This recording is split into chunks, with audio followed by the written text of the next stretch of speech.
Welcome to the Balance Your Chakras with Food and Tapping webinar. I'm so glad you decided to join me. I'm sure you're going to find the information that I have to share today very valuable.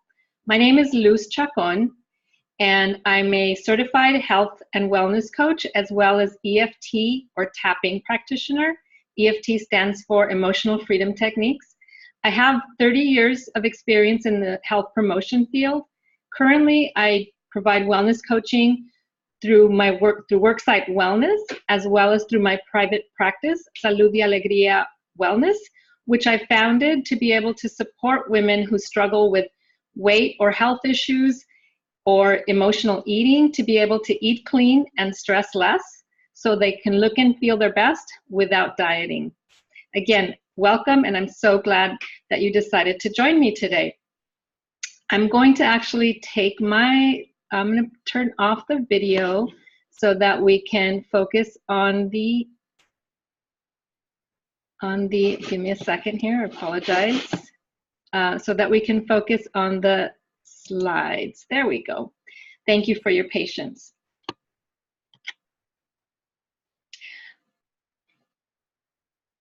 I'm going to provide an overview of each of the 7 chakras or major energy centers of the body.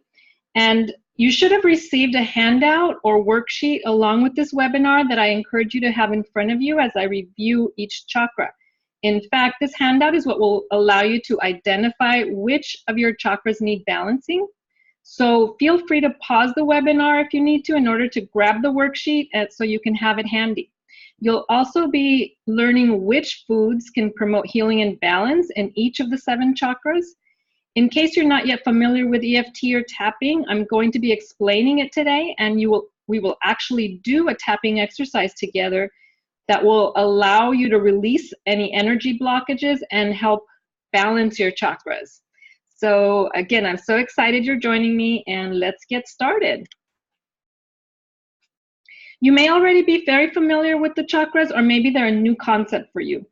The chakras are the 7 main energy centers of the body, and they originated in India between 1500 and 500 BC as concepts expressed by yogis in texts known as the Vedas.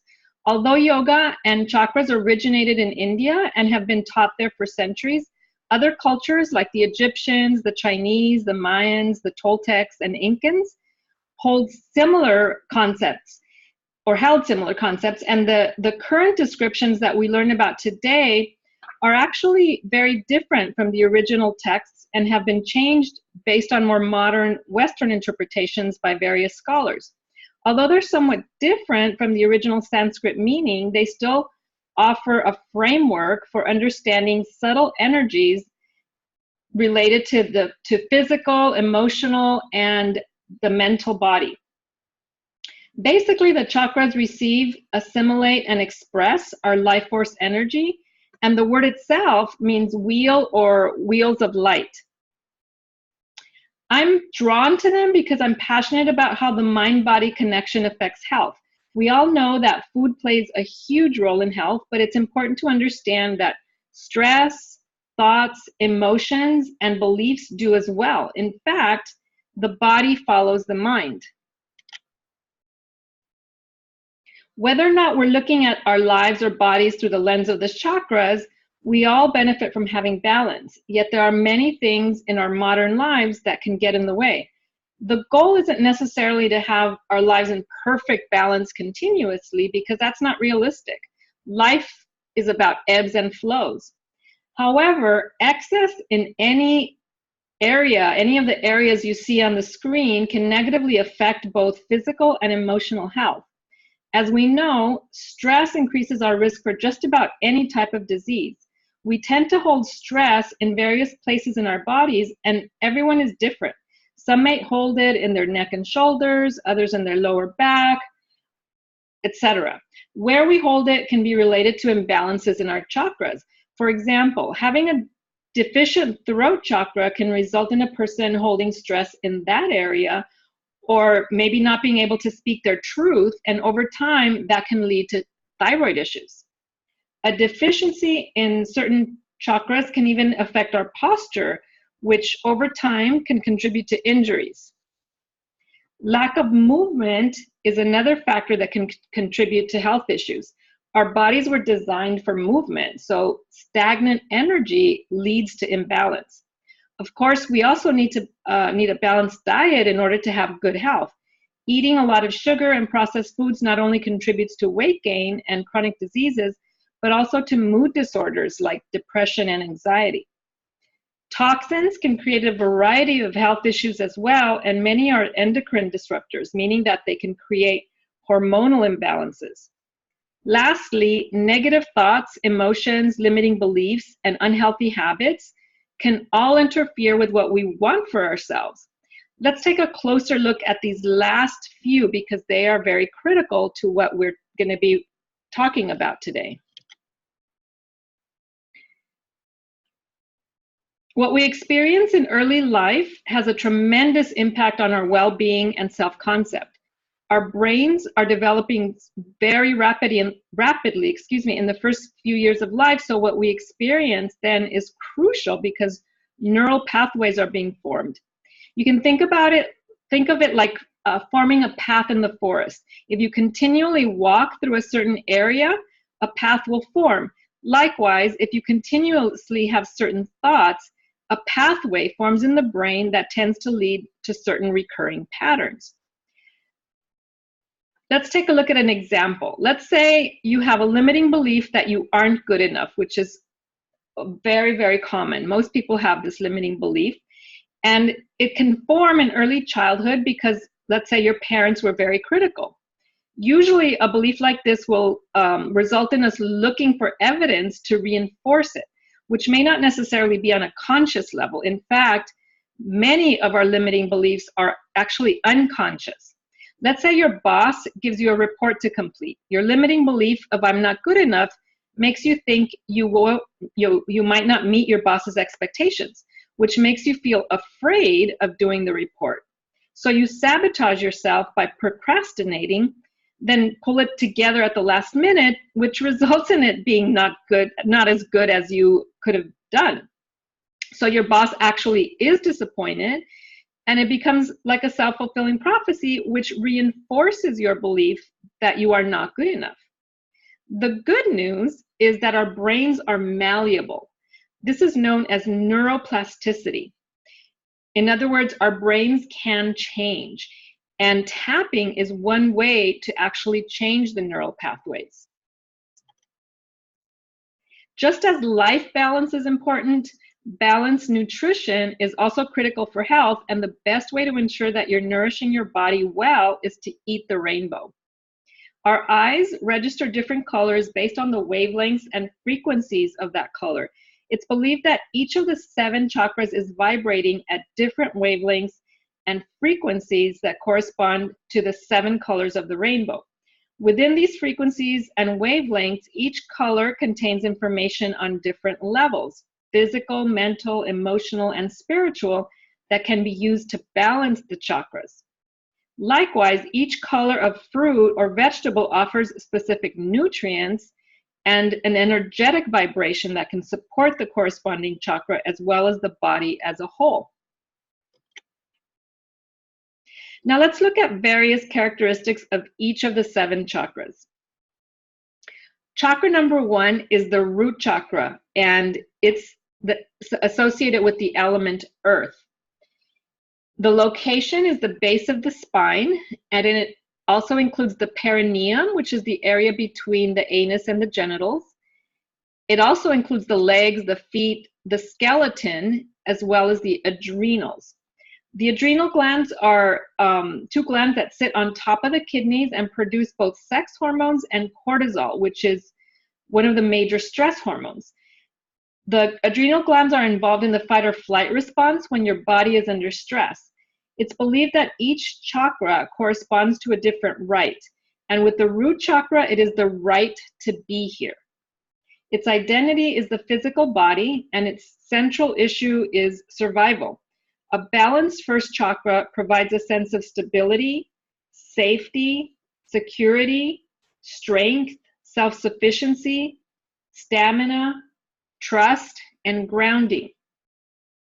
Foods that correspond to the root chakra are those that help us feel grounded, like protein-rich foods, as well as root vegetables like beets, carrots, potatoes, turnips, etc. Red foods, any type of a red food, but especially fruits and vegetables, can also help support the root chakra, like tomatoes, watermelon, strawberries, and any others. These red fruits are rich in vitamin C, which is important for immune function. This is where you're going to need the worksheet available. I'm going to provide an overview of the physical symptoms, excessive characteristics, and deficient characteristics of each of the chakras that are as a result of imbalance. What I invite you to do is to read through the list in each of the columns on the worksheet as I provide an overview, and circle the items that apply to you. This can take some reflection and some honesty. Feel free to pause the webinar at any point if you need more time. It's important to note that whether you have excessive or deficient characteristics, all imbalances are coping strategies designed to deal with some of the underlying stress, trauma, or unpleasant experiences that you may have had. In either case, the flow of energy is restricted, which can lead to physical, mental, emotional, or spiritual issues related to that energy center. With the root chakra, physical symptoms are related to immunity, the skeletal system, the lower limbs, and the adrenal glands. Adrenal fatigue is due to chronic stress, which is all too common for many people these days. The root chakra is what can be most associated with eating habits, since nourishment is the most basic form of support for the body's survival. A feeling of abandonment early in life, whether that's physical or emotional, can result in an excessive root chakra. In other words, a person who experienced some sort of wounding early in life related to their sense of security may actually overcompensate with food or other addictions because of a desire to feel safe or to ground the body. This is a common underlying issue with the clients that I tend to work with that struggle with emotional eating. In terms of deficiency, a sense of neglect can result in poor self-care, echoing how we were treated early in life. This can result in undereating, as well as a sense of fear or anxiety, or even a victim mentality. Releasing fear is the best way to balance and heal the root chakra. Chakra number 2 is the sacral chakra, and its color is orange. The element is water, and its location is the sacrum, which is in the lower back, so it includes that area, as well as the hips, the pelvis, and the genitals. The right of the sacral chakra is to feel. Given that its identity is emotional, its central issue is self-gratification. With a balanced second chakra, we're able to embrace pleasure, healthy sexuality, sensuality, fluidity, joy, abundance, and intimacy with self and with others. Since the sacral chakra is about flow, drinking lots of water is important to supporting it, as well as eating orange fruits and vegetables, especially those that are tropical, like citrus fruits, mangoes, papayas, pineapples, bananas, or any type of tropical fruit, and any orange fruit, because they're rich in beta-carotene, which is an antioxidant that helps to fight free radicals that can damage your cells. Antioxidants are anti-aging and important for maintaining health and vitality. Physical symptoms of the second chakra are related to the reproductive and urinary systems, as well as the hips, pelvis, and lower back. Imbalances in the second chakra can be related to how pleasure was regarded in your family. If there was an overemphasis on the values of hard work, self-sacrifice, or maybe denial of pleasure, this can result in deficiencies like deprivation, fear of pleasure, guilt, or rigidity, or a person going to the opposite extreme with excesses like drinking, drugs, avoiding responsibility, sexual acting out, or overeating. This is another area that is commonly imbalanced among the clients I work with, in that food can become the main source of pleasure for them because they're not deriving it from other areas of their lives, which speaks to the importance of life balance. Sexual abuse affects the core of the second chakra, possibly affecting the ability to have intimacy, pleasure, healthy sexuality, comfort with emotions, and healthy boundaries.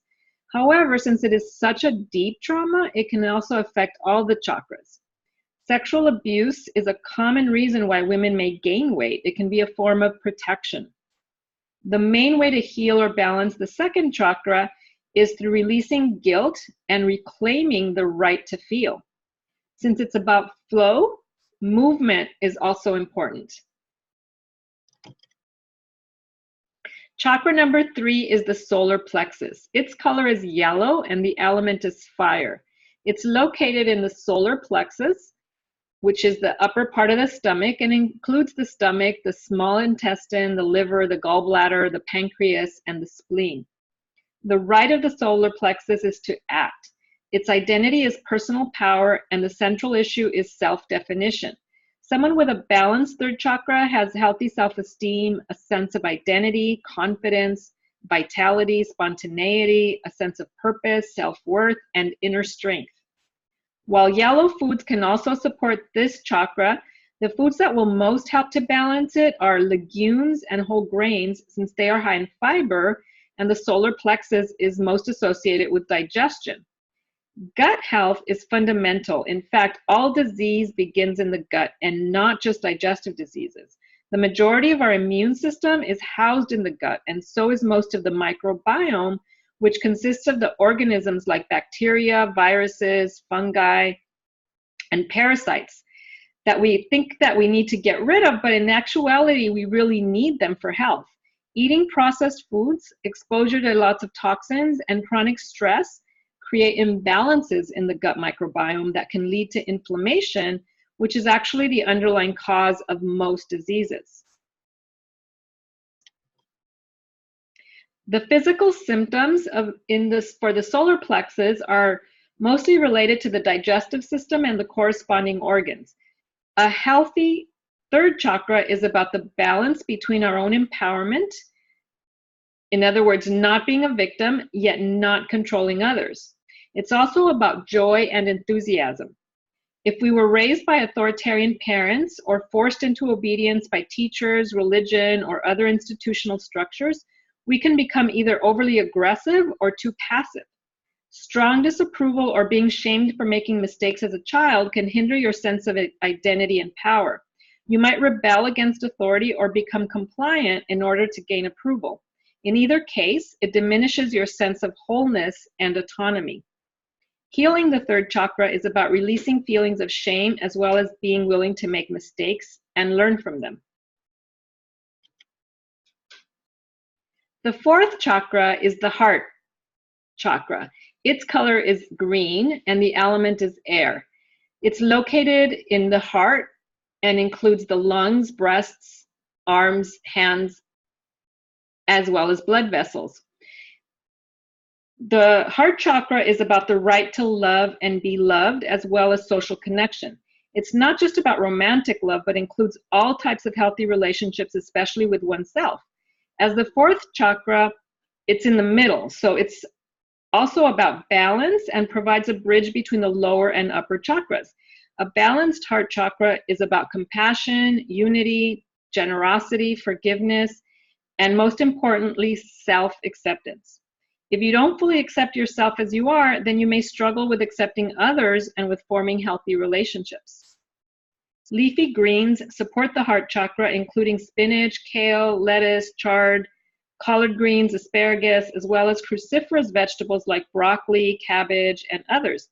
Greens are nutritional powerhouses, offering almost all necessary vitamins and minerals, and are very important for heart health.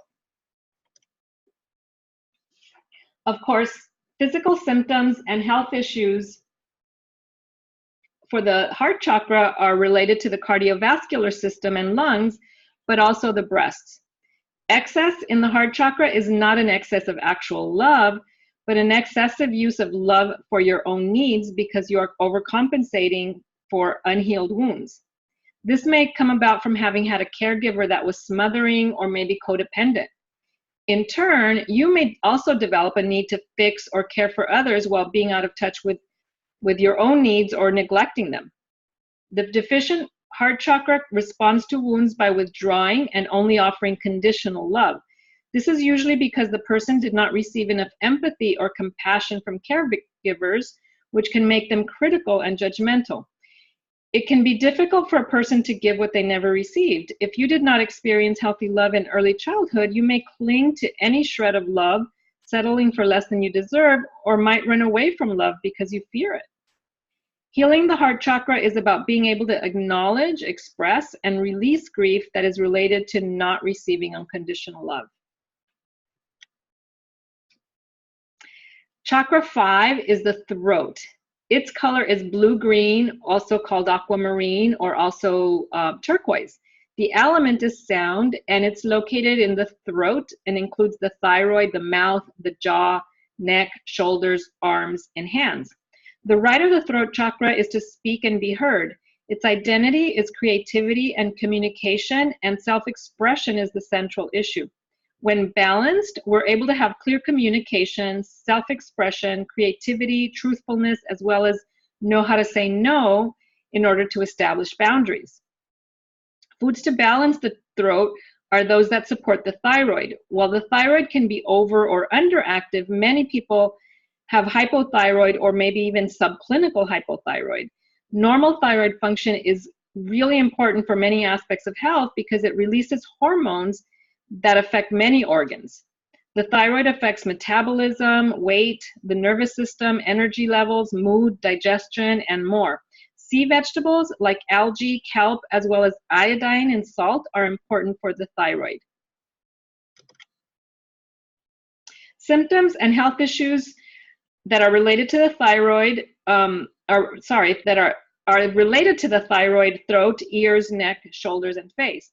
An excessive fifth chakra can be a defense that is used to stay in control, can be a way to control the content of a conversation or to remain the center of attention. People with excess in the throat chakra may talk too much and not listen well. A deficient fifth chakra can be an attempt to hide due to self-consciousness, or the person may struggle to express themselves. This can result from getting the message in childhood that you didn't matter, or just simply not being heard.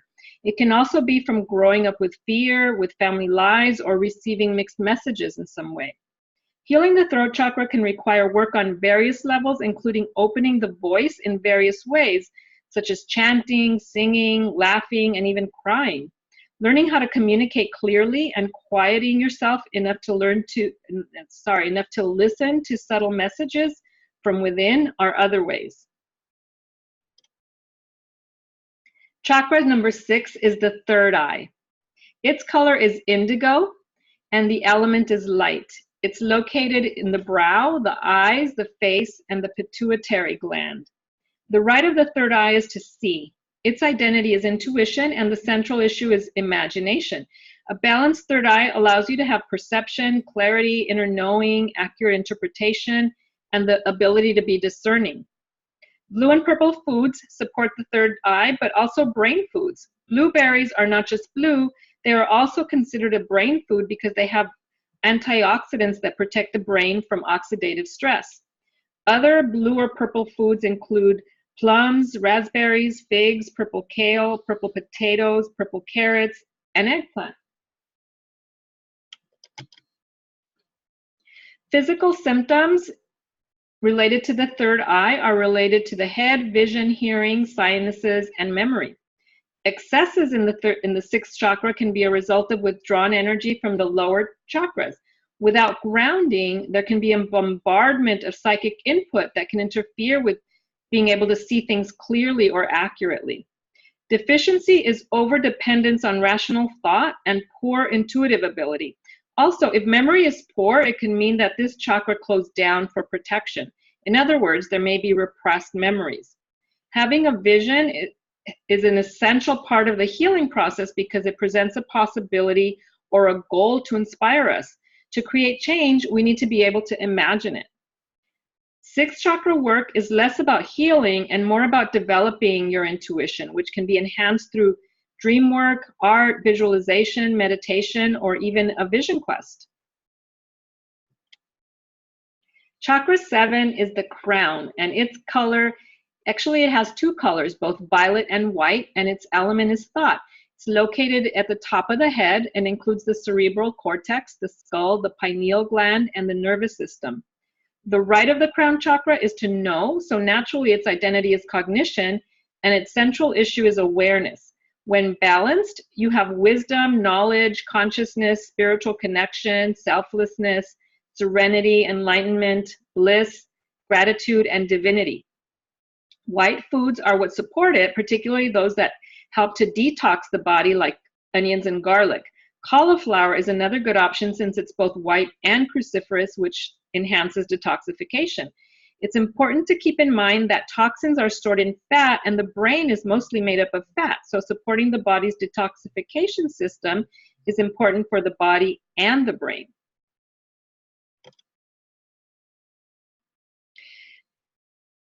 Mood disorders and chemical toxicity are the health issues with the crown chakra. In excess, there can be a fixation on the one true, right, and only way, a need to be right, or an overemphasis on the intellect. It can also be using spirituality as an escape, possibly to avoid dealing with emotions or dealing with the body or the more material aspects of life. Deficiency can be a lack of awareness, which can result in being overly controlled by your unconscious, including limiting beliefs and recurring patterns. It can also be a lack of belief in spirituality. Opening the crown chakra can be achieved through stillness, concentration, meditation, and mindfulness. Hopefully, you've identified the physical symptoms, excessive characteristics, and deficient characteristics you possess for each of the 7 chakras. Look over the worksheet and notice where you have the most items underlined. This will tell you which of your chakras need support. It's normal for there to be some where there are no items or maybe just a couple underlined and others where there are quite a few. As a caveat, I want to say that this was really just a brief summary and by no means the complete picture. The information I've shared was designed to give you a better understanding of each chakra, how it functions, and how it can affect you overall. Hopefully, it also offered the opportunity to reflect on your programming from early childhood and how that can affect your current patterns. There are many different ways to support the chakras that need healing. I've touched on a few, and a good place to start is with the foods I highlighted. Yoga is a great mind-body technique to balance them overall, and certain poses can support specific chakras.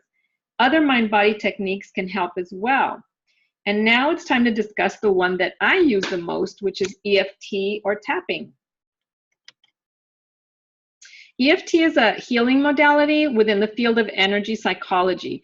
It's practiced by tapping on meridian endpoints that are used in acupuncture or acupressure as we say certain specific phrases related to events, issues, or emotions in order to release them. It can be effective for many, many different things, including physical pain, for phobias. In fact, it was invented helping a woman overcome a water phobia. It works with PTSD. In fact, it's been studied most with veterans returning from war that struggle with post-traumatic stress disorder, and it's been found to reduce their symptoms. It's also can be used for weight loss, for trauma, and many more issues. Pretty much everything that has an emotional component to it. EFT allows us to get to the core issues from our past and release old patterns and limiting beliefs so we can have the life that we desire and frankly that we deserve. The way it works is that when we experience stress or negative emotions, we go into fight, flight, or freeze response. The stress response results in us releasing hormones, stress hormones, including adrenaline and cortisol. Tapping actually works with the physical body, the emotional body, and the energy body. So when we tap on these meridian endpoints, we release an electrical current throughout the body, and it literally reduces the stress hormones and helps to rewire the brain. There's also something called the amygdala in the area that you see there that stores emotional memory. So when we tap on the meridian endpoints, it's sending a calming signal to that amygdala. The way we do it is that we remember and confront a negative emotional experience. So that's related to what's known in psychology as exposure therapy. We then pair that memory or feeling with a statement of self-acceptance. In other words, we say, even though X, I deeply and completely love and accept myself. And that allows for cognitive reframing.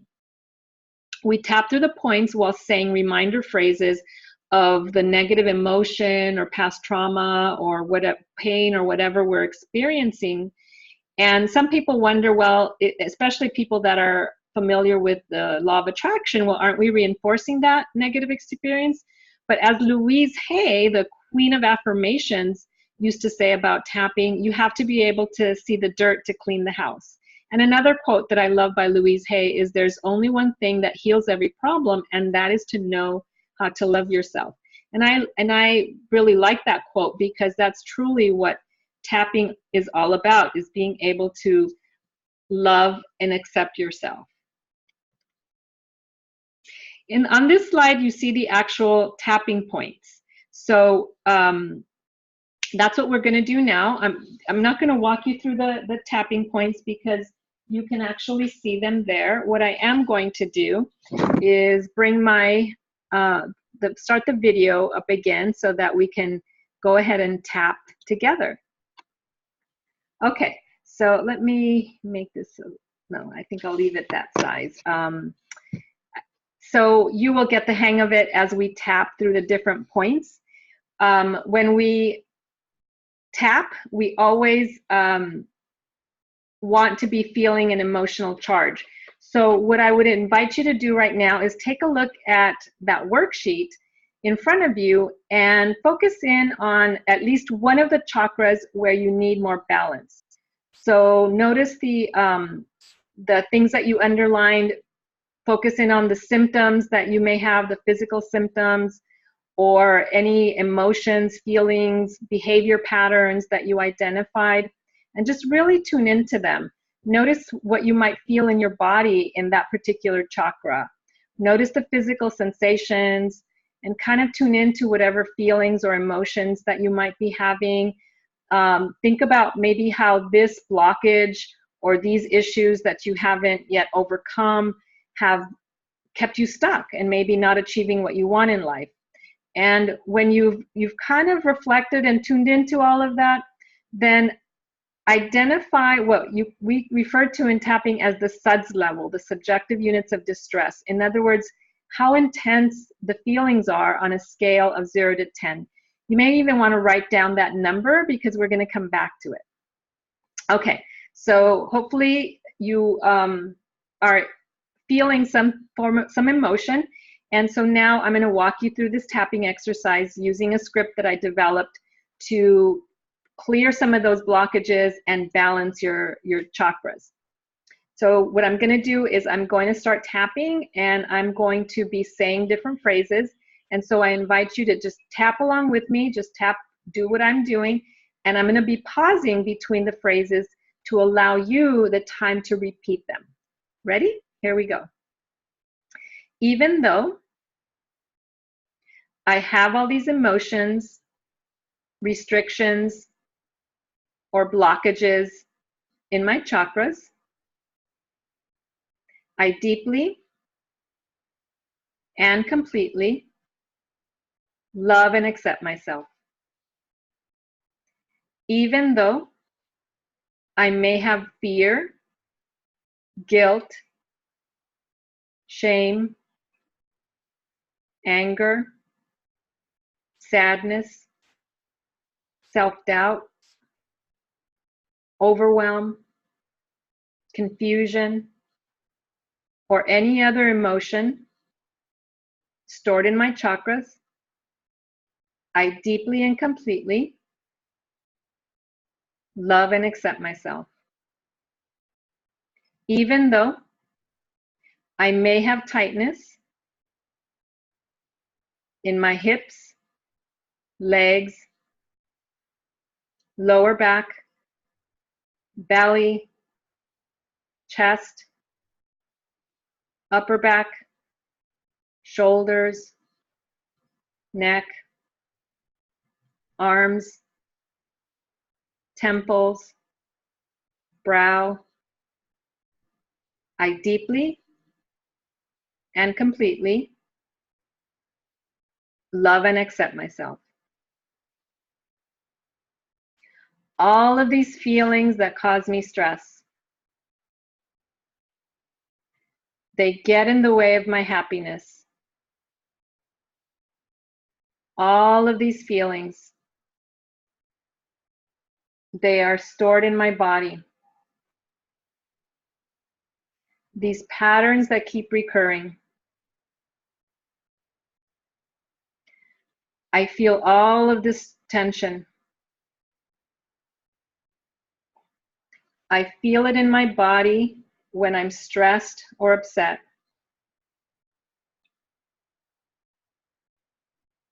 These feelings and tension interfere with my life.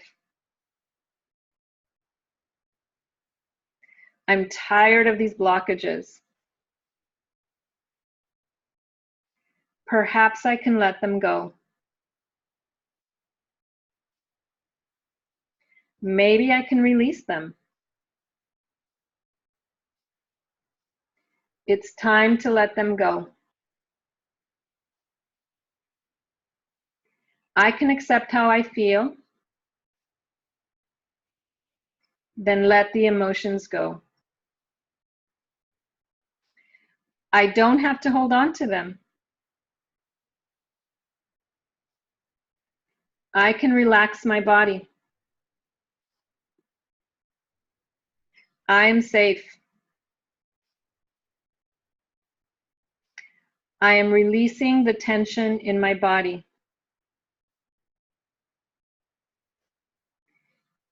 It's blocked me long enough.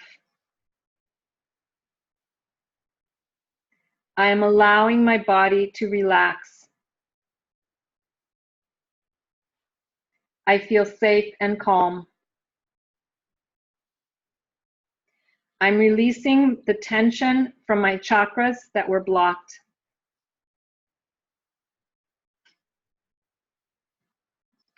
I'm letting go of these restrictions and blockages.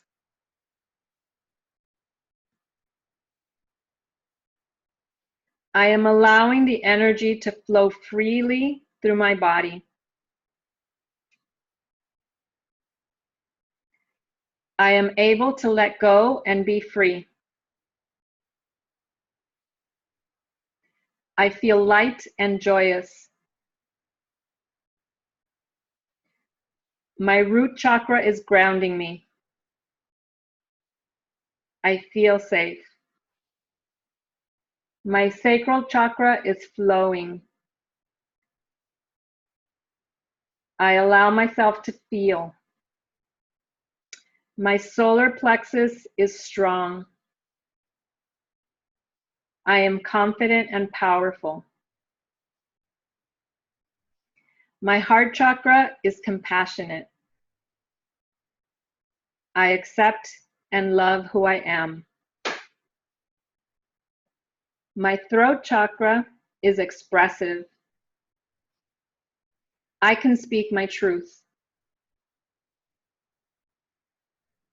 My third eye sees clearly. I trust my intuition. My crown chakra has wisdom. I am in harmony with the universe. I am at peace. My body is in balance. I love who I am. I accept myself just as I am. I'm in balance.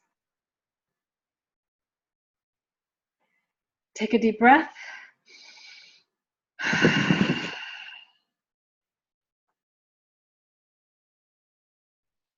How did that feel? What's your number now? Did you feel any resistance? It's normal to sometimes feel a little bit resistance, and that's actually a sign that there may be other aspects that you need to tap on in order to release them. So I'm gonna minimize my video there now. So I'm glad that I was able to share this exercise with you. You can tap on your own. What I love about tapping is that it puts the power of healing in your own hands. So I would invite you to tap whenever you're feeling stressed or feeling triggered in some way, or you want to release a limiting belief.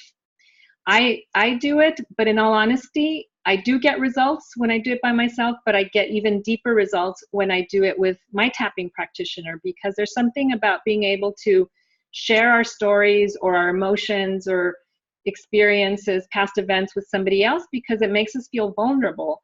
And when we feel vulnerable, we're going to feel that more intensely, the emotions more intensely. And when it's more intense, it's when tapping is most effective. So I do want to invite you to consider working with me. I offer individual 60-minute tapping sessions that are available remotely or in person.